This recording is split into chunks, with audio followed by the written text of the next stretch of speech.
Washington سے کل اور آج کی سب سے بڑی خبر ریکس ٹلرسن کی امریکی وزیر خارجہ کے عہدے سے برطرفی اور اس پر رد عمل ہے۔ ریکس ٹلرسن نے صدر ٹرمپ کی جانب سے خود کو عہدے سے ہٹائے جانے کے بعد کل اسٹیٹ ڈپارٹمنٹ میں ایک پریس کانفرنس کے دوران اپنے دور میں اہم خارجہ معاملات کا احاطہ پیش کیا۔ جنوبی ایشیا اور خاص طور سے افغانستان کے لیے خارجہ پالیسی کا ذکر بھی ان کی اسٹیٹمنٹ کا حصہ تھا۔ سابق سیکرٹری آف اسٹیٹ کے مطابق اپنے بنیادی فوجی پلان کے ساتھ جنوبی ایشیا کی حکمت عملی دراصل طالبان کو افغان حکومت کے ساتھ مفاہمت اور امن مذاکرات پر مجبور کرنے کا ایک آلہ ہے۔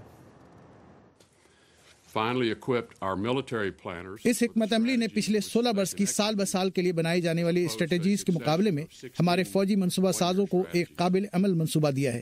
اس واضح فوجی کمٹمنٹ سے ہم اپنے حلیفوں کا تعامل حاصل کرنے اور اپنے سفارتکاروں کو امن مذاکرات اور آخری مقاصد کے حصول کی تیاری میں مدد دینے کے لیے زیادہ یقینی صورتحال فراہم کرنے میں کامیاب ہوئے ہیں۔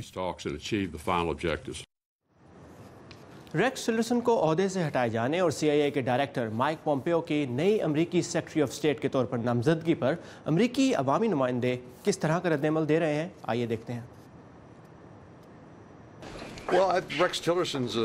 ریکس ٹلرسن ایک بہترین امریکی ہیں اور مجھے ان کے جانے پر افسوس ہے۔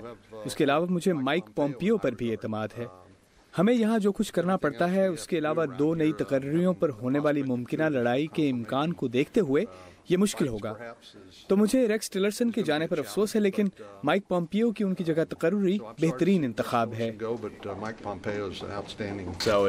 میرے نزدیک یہ امریکی سفارتکاری کے لیے نہایت مشکل وقت ہے کہ کمانڈر ایسی افراتفری کا شکار ہے، اور جب بھی آپ کا سیکرٹری خارجہ بین الاقوامی فورم پر ایک بات کہے اور ملک کا صدر اس بات کو مکمل طور پر جھٹلائے اور نقصان پہنچانے کی کوشش کرے تو اس سے دنیا عدم استحکام کا شکار ہو جاتی ہے۔